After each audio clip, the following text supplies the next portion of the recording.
Los agasajamos en el Día del Maestro como pocas sociedades lo hacen. Al mismo tiempo, con el mismo entusiasmo, los cuestionamos, inclusive los demonizamos en época de paritarias y de amenaza de paros docentes. Sí, me refiero a los maestros, de su formación, de qué significa ser un maestro. Vamos a hablar hoy con un especialista en el tema. Me refiero a Andrea Alio. Muchísimas gracias, Andrea, por estar hoy en el segmento educativo de Conversaciones de la Nación. Gracias a ustedes por invitarme. Andrea es doctora en Ciencias de la Educación por la Universidad de Buenos Aires, es investigadora en esta área particular referida a los maestros, es profesora de la Universidad de Itela y es autora de un libro que acaba de salir, Los artesanos de la enseñanza, acerca de la formación de maestros con oficio. Así que vamos a estar tocando estos temas ahora con Adriana. Con Andrea. Andrea. Andrea. Estuvimos hablando de las confusiones De de la- nombres. Andrea, se dice que el maestro, se habla del trabajo docente, del oficio docente, de la profesión docente, de la Sí. vocación docente, y ahora vos planteás al maestro, al docente como artesano. ¿Qué significa eso? Mira, en realidad sí, todas las acepciones que vos mencionabas tienen que ver con el trabajo de enseñar. Y cuando yo hablo de los artesanos de la enseñanza en referencia a los maestros, pero también a los profesores, no intento darle un significado, digamos, menor al que sería la profesión o la profesionalización, sino que la artesanía tiene que ver, como la define un autor americano, Richard Sennett, con la posibilidad de hacer las cosas bien por el simple hecho de hacerlas de ese modo, la posibilidad de mejorar en lo que hacemos y en querer mejorar en lo que hacemos.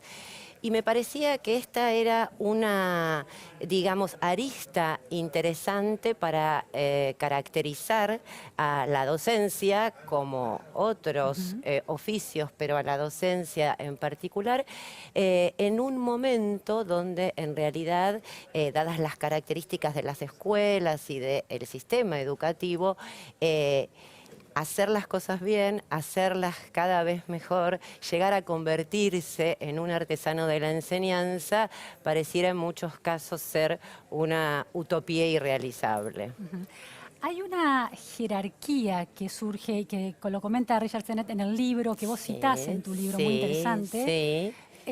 de esta distinción entre práctica y teoría Ujú, y esta distinción entre artes, artesanías y, bueno, campos del conocimiento más reflexivos, como puede ser la filosofía. Y ujú. él plantea que esas distinciones y jerarquizaciones de alguna manera han generado una lectura peyorativa, una pérdida de legitimidad de las artesanías, de los Ujú, oficios. ujú. Al equiparar o al pensar y al concebir la docencia como una artesanía, ¿no se corre el riesgo de subrayar el cierto desprestigio docente que se está instalando en la sociedad? No, no, por eso yo enfatizo la acepción y basándome en Sennett diciendo que la artesanía, como esta posibilidad de hacer las cosas bien, tiene que ver con la cualificación, pero no solamente tiene que ver con la cualificación o la pericia técnica, sino que tiene que ver también con el pensamiento asociado a esa posibilidad de operar, en nuestro caso con otros y sobre otros, sino que también tiene que ver con el pensamiento. Y ahí está la capacidad, digamos, reflexiva, la capacidad de producir conocimientos acerca de lo que hacemos, y tiene que ver también con el sentimiento, con lo que sentimos y con lo que también nos compromete con lo que estamos haciendo. Entonces, la artesanía no está ligada exclusivamente a un hacer técnico. Ajá. La artesanía incluye conocimiento, incluye reflexión sobre lo hecho, incluye conocimiento que sustenta lo hecho, incluye también el sentimiento que nos liga y nos posiciona de una manera determinada frente a lo que hacemos, e incluye también esta dimensión del compromiso con lo que estamos haciendo. Y me parece que todas estas aristas son muy interesantes para poder caracterizar la docencia en el presente y desde ahí plantear su formación. Es decir, que hay un hacer, ese hacer docente, que es esa puesta en práctica de un montón de técnicas y saberes en el aula, que genera una reflexión y además implica una dimensión emocional y comprometida. Es decir, que de alguna manera la docencia sería algo mucho más complejo que una profesión racional más distante. Absolutamente. Y en ese hacer, como comúnmente se la caracteriza, mientras el docente enseña, siempre fue así, pero esto se ve mucho más claro en el presente, no es que aplica algo que aprendió. El docente que quiere aplicar, hoy seguramente no va a poder enseñar. El docente con todo lo que aprendió, tiene que poder, fundamentalmente, yo lo digo en el libro, crear, recrear, innovar, porque a mí me enseñaron a enseñar esto de determinada manera, pero luego tengo que ver con estos grupos, con estos alumnos. Eso siempre fue así, porque es una cualidad propia de la enseñanza, pero hoy está exacerbado por las características que tienen los escenarios educativos en el presente. Entonces, en esa enseñanza y en ese crear y en ese recrear, en esa innovación permanente que realiza el docente cuando enseña, si es que lo logra. Si el docente no es un mero repetidor de teorías y técnicas que aprendió. Tal cual, porque en su por etapa más de que quiera formación. hacerlo, lo que yo sostengo en el libro, y también desde ahí digo, creo que tenemos que pensar la formación, es que por más que quiera hacerlo no va a funcionar, no va a poder enseñar.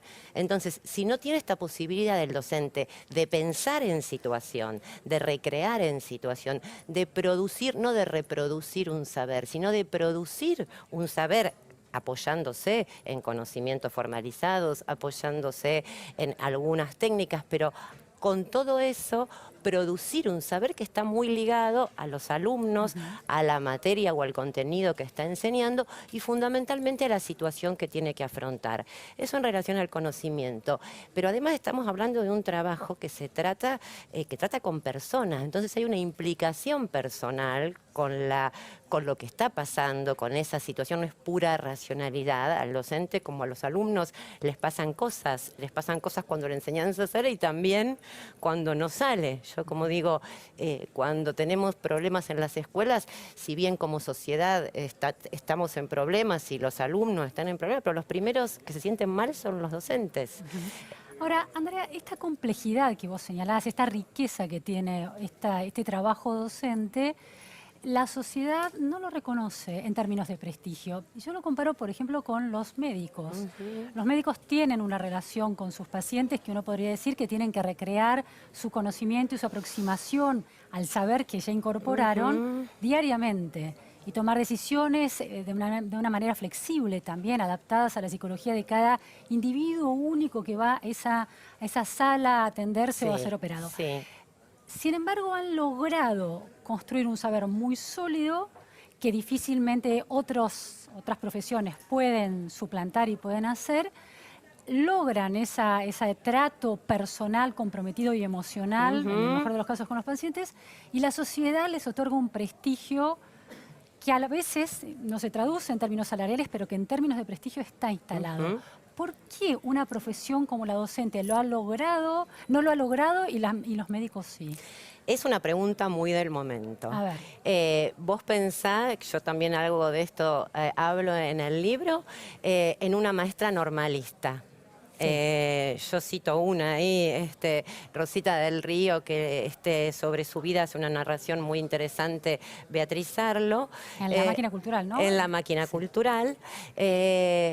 Y Rosita era absolutamente respetada, reconocida y hasta temida, podríamos decir. ¿Estamos hablando de qué década? Estamos hablando de los orígenes, de los primeros maestros normales.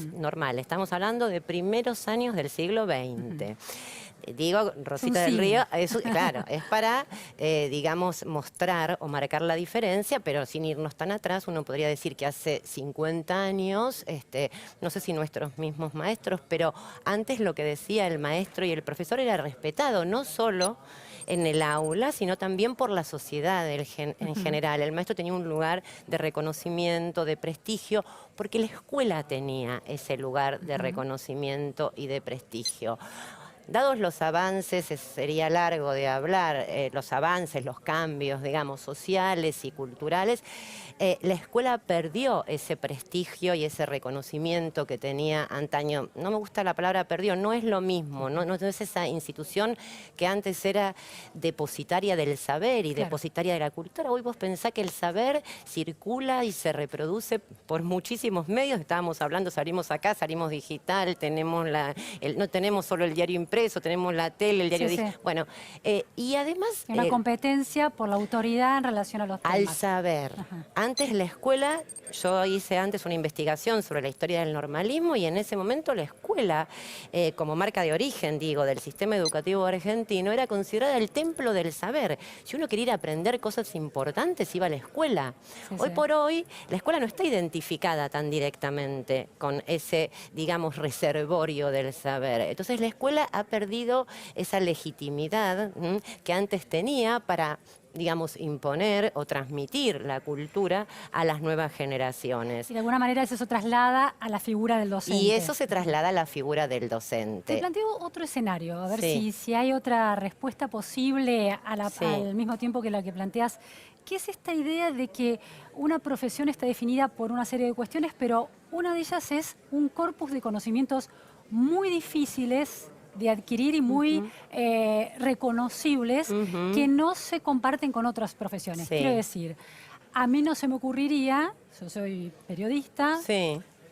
no se me ocurriría ir a suplantar un cirujano en una sala de operaciones. Sí. Pero podría tener la temeridad suficiente como para ir a un aula Sí. a intentar enseñarle algo a unos alumnos. Sí, sí. Entonces, ¿cuánto hay de un problema de la disciplina, de esos contenidos, de ese currículum, de ese saber que los maestros deberían estar adquiriendo? ¿Cuánto hay que parece que cualquiera puede enseñar? Sí, sí, en realidad... Más allá de la pérdida de prestigio de la escuela. Sí, cuando yo hablo de la pérdida de prestigio, me faltó una cosita de decir acá, no es para reivindicar, digo, son otras las condiciones del presente y tenemos que poder enseñar hoy, ¿no? Como yo digo en el libro, saber y poder enseñar hoy en estas condiciones. Eso hace que el trabajo de enseñar sea distinto, porque las instituciones son Sí. distintas, porque la relación con el saber y la cultura es distinta, porque son distintas las relaciones entre las generaciones. A ver Pero- si te lo planteo así. Este artesano que es el docente Sí. debería hoy en día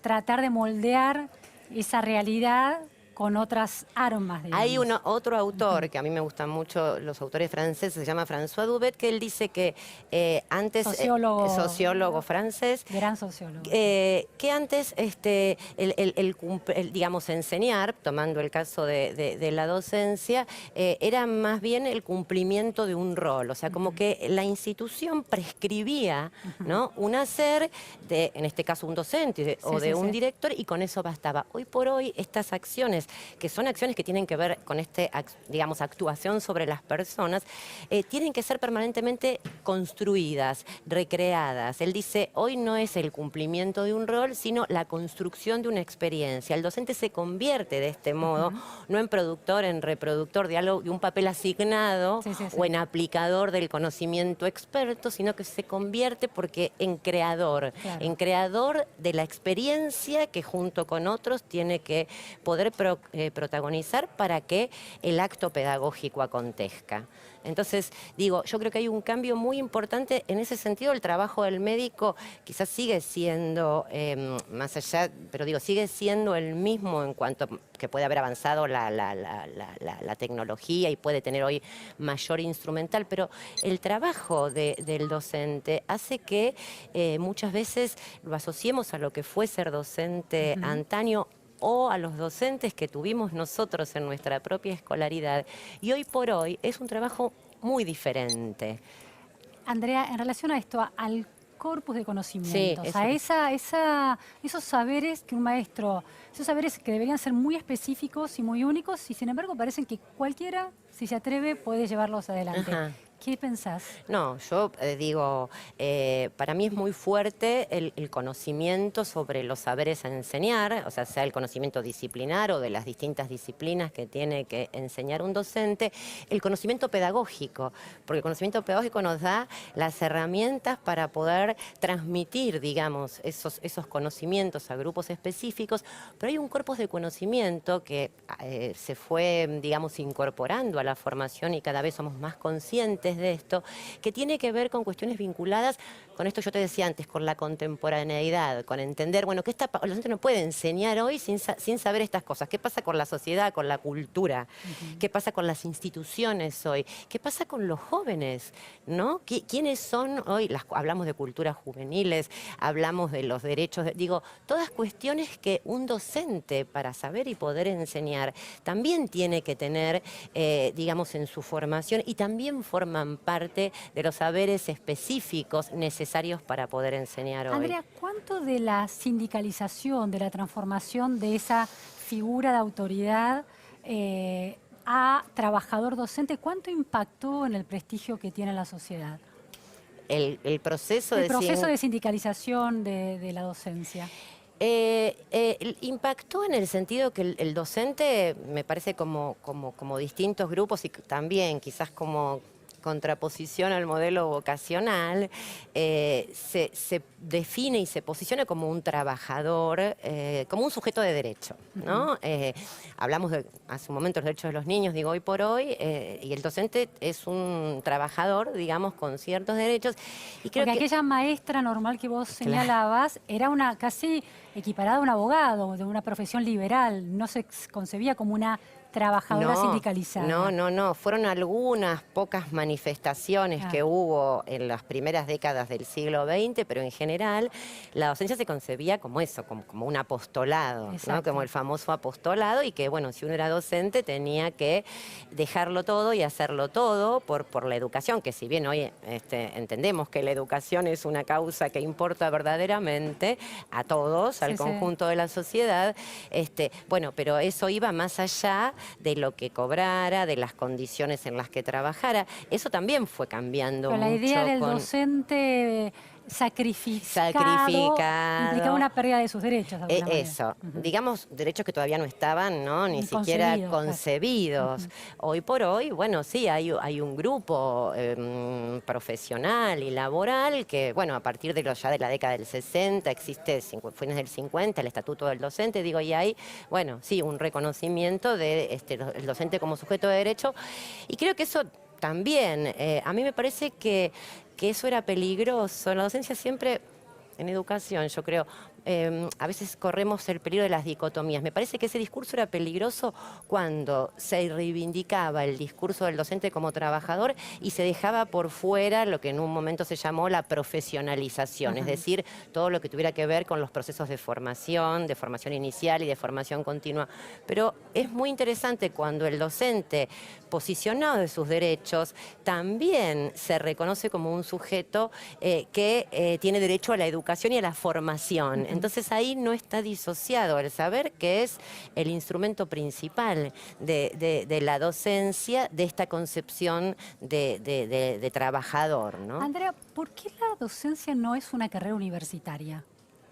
Bueno, esa también es una... Porque son institutos de formación terciario, la gran mayoría de los docentes. Entonces digo, ¿por qué no se convierte? Eso es un dato importante, ¿no? Sí, en muchos países, sobre todo las últimas reformas o las reformas educativas que se vinieron dando en las últimas décadas, tendieron a eso. A hacer de las carreras docentes, incluso cuando tenían escuelas normales o instituciones terciarias, a llevarlas a la universidad. con la intención, digamos, de mejorar la formación, el prestigio y demás. Hay experiencias, digamos, encontradas en cuanto a los resultados y hay que tener bastante cuidado cuando se toman algunas decisiones desconociendo cómo se da, cuál es la historia de cada país. Acá es muy fuerte todo el movimiento del normalismo, de las instituciones superiores que forman docentes, que no son universitarias. ¿Pero solo la tradición justifica Pero bueno, sostenerlas? no, pero yo diría que apoyados en esa tradición, cuando yo era funcionaria trabajaba esto y a mí me parecía interesante. Es importante recuperar esa identidad de la formación superior, que era llamada no universitaria, hoy decimos terciaria, que apunta a formar para el trabajo.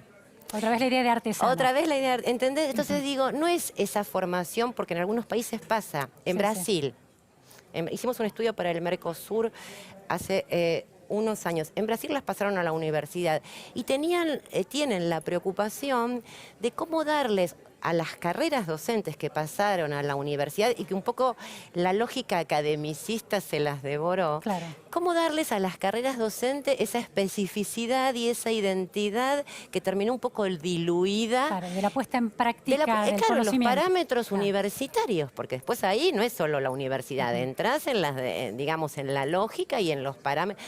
Entonces, de todas maneras, las carreras terciarias docentes en Argentina no tienen la cantidad de práctica suficiente como para insistir en esa dimensión artesanal del oficio. Bueno, los últimos planes de estudio que después de la última ley de educación del año 2006, la carrera docente se alargó a 4 años, con lo cual está muy bien porque es un piso de carrera superior verdaderamente, no es que 3, 2, 4, un piso importante que permite luego seguir perfeccionándose, estudios de posgrado y demás.